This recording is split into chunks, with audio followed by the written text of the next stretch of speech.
Hello दोस्तों, कैसे हैं आप सभी लोग। आप सभी का स्वागत करता हूं फिर से अपने चैनल पर। गाइस, आज हम इस वीडियो के अंदर एक और नए बेल ऑर्डर के बारे में डिस्कस करने वाले हैं, जो कि दिल्ली हाई कोर्ट का बेल ऑर्डर है।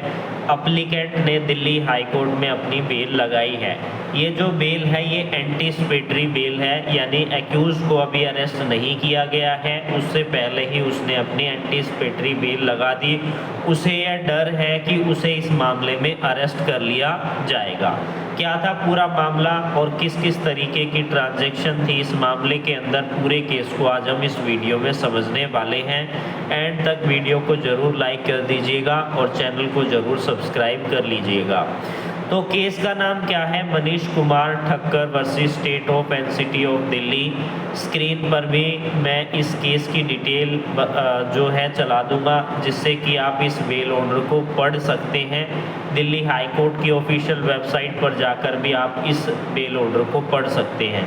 तो क्या था पूरा मामला? यह मामला गोल्ड ज्वेलरी के कथित चीटिंग या फ्रॉड से संबंधित था। कंप्लेनेंट गोल्ड ज्वेलरी के बिजनेस में था। जनवरी 2024 में उसकी मुलाकात एक्यूज्ड से हुई। एक्यूज्ड इसमें एक जिसने बेल ऑर्डर लगाई, इसके अलावा और भी एक्यूज्ड इस मामले में शामिल है। दोनों ने खुद को एक रेप्यूटेटेड गोल्ड ज्वेलरी ट्रेडर्स बताया और बिजनेस करने का प्रस्ताव दिया। यानी जो को अक्यूज थे उन्होंने यह कहा, हम इस तरीके के बिजनेस करते हैं और इस तरीके के बिजनेस करने में हमारी महारत है या हम अच्छे से करते हैं, इसका प्रस्ताव दिया गया।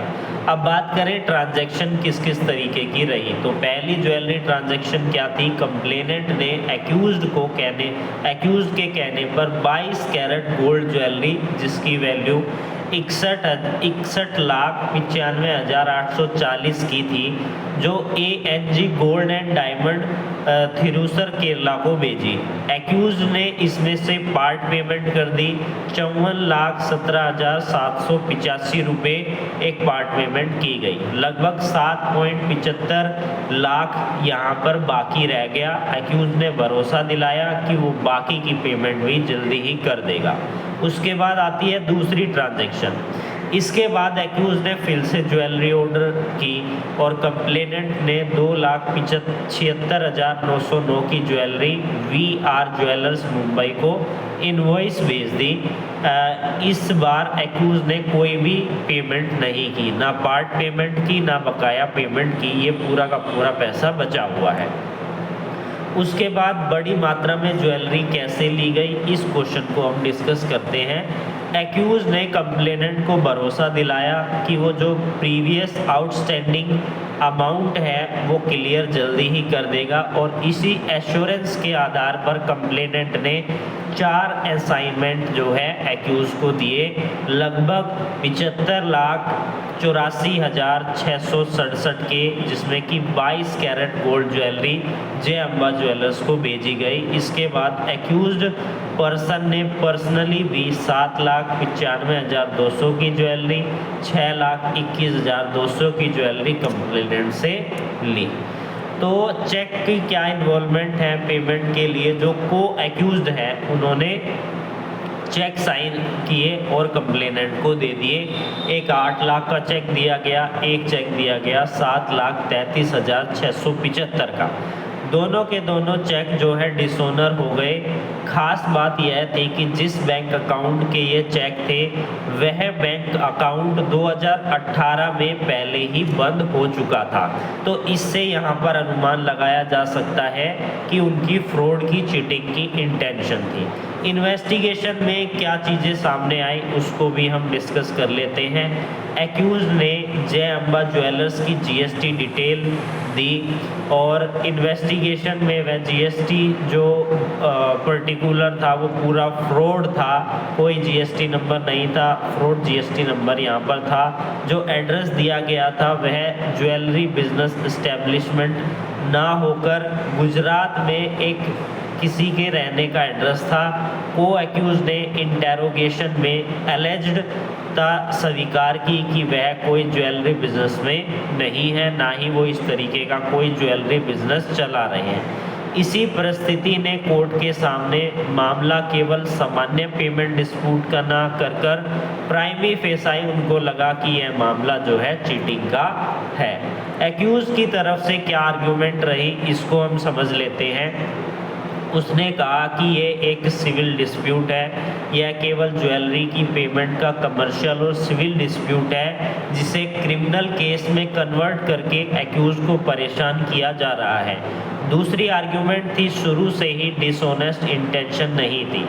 चीटिंग के लिए महत्वपूर्ण बात है कि ट्रांजैक्शन की शुरुआत से ही डिसऑनेस्ट इंटेंशन होनी चाहिए।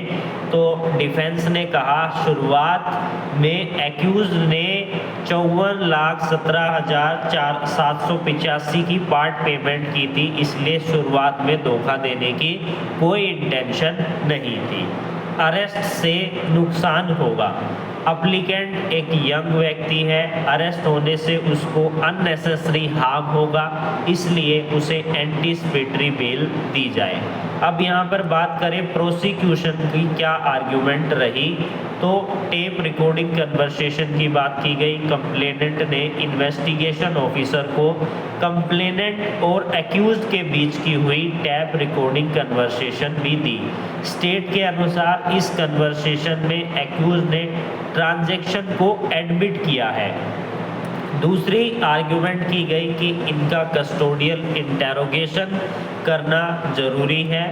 इन्वेस्टिगेशन के अनुसार एक्यूज की कस्टडी इसलिए आवश्यक है क्योंकि जो चीटेड गोल्ड ज्वेलरी रिकवर करने के लिए सबसे पहला पॉइंट, जो गोल्ड ज्वेलरी है उसे रिकवर करने के लिए, क्राइम ट्रेस करने के लिए और मनी ट्रायल कंप्लीट करने के लिए किस किस तरीके का पैसा इन्वॉल्व है इसका पता लगाने के लिए, बाकी को अक्यूज्ड को पकड़ने के लिए, उन्हें आइडेंटिफाइड करने के लिए लार्ज नंबर ऑफ कॉन्स्पिरेसी जो ये की गई है इसमें जो एविडेंस उन्हें कलेक्ट करना है। और इन्वेस्टिगेशन ज्वाइन जो है एक्यूज ने नहीं की है। कोर्ट ने यह भी ध्यान दिया कि एक्यूज ने नोटिस सर्व होने के बावजूद भी इन्वेस्टिगेशन ज्वाइन नहीं की।